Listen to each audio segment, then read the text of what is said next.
हरे कृष्णा। प्रिय दर्शकों, आज हम भगवद गीता अध्याय 9 श्लोक 21 और 22 का सरल सार समझे।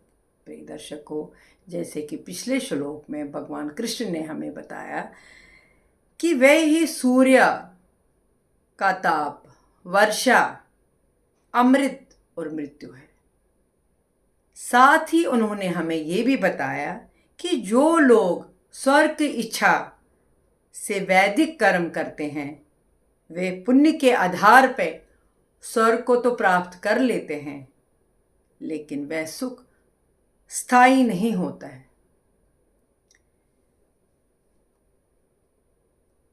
प्रिय दर्शकों, भगवद गीता के 9वें अध्याय के श्लोक 21 और 22 में भगवान श्री कृष्ण 2 मार्गों का वर्णन करते हैं।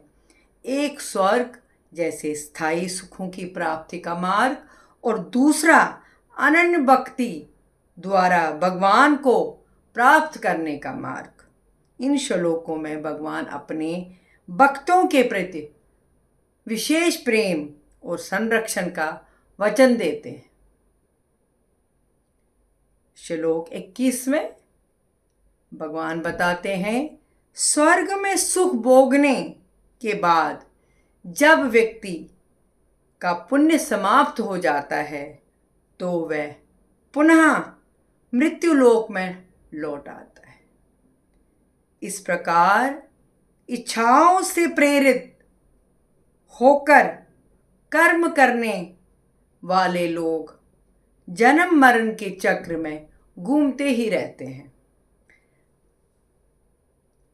जैसे किसी बैंक खाते में जमा धन समाप्त हो जाता है और उसके साथ ही सुविधाएं भी समाप्त हो जाती हैं, वैसे ही पुण्य समाप्त होने पर स्वर्ग का सुख भी समाप्त हो जाता है और जीव को पुनः संसार में आना पड़ता है।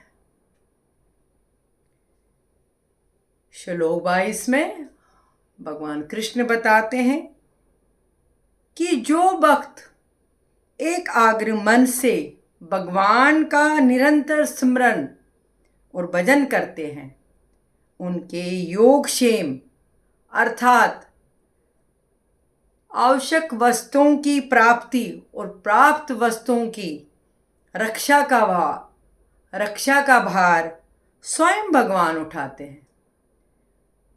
जिस प्रकार से जैसे माता अपने छोटे बच्चे की हर आवश्यकता का ध्यान रखती है, भोजन, सुरक्षा और देखभाल, उसी प्रकार से भगवान अपने सच्चे भक्तों की चिंता स्वयं करते हैं।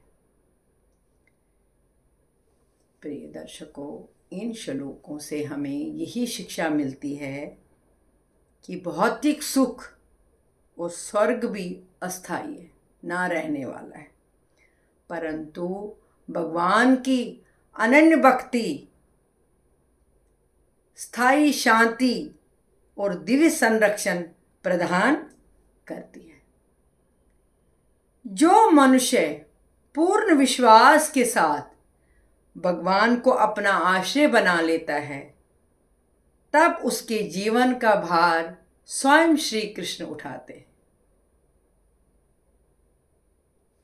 प्रिय दर्शकों, अगर इन श्लोकों से आपको कुछ ज्ञान प्राप्त हुआ हो तो लाइक, शेयर और कमेंट ज़रूर कीजिए।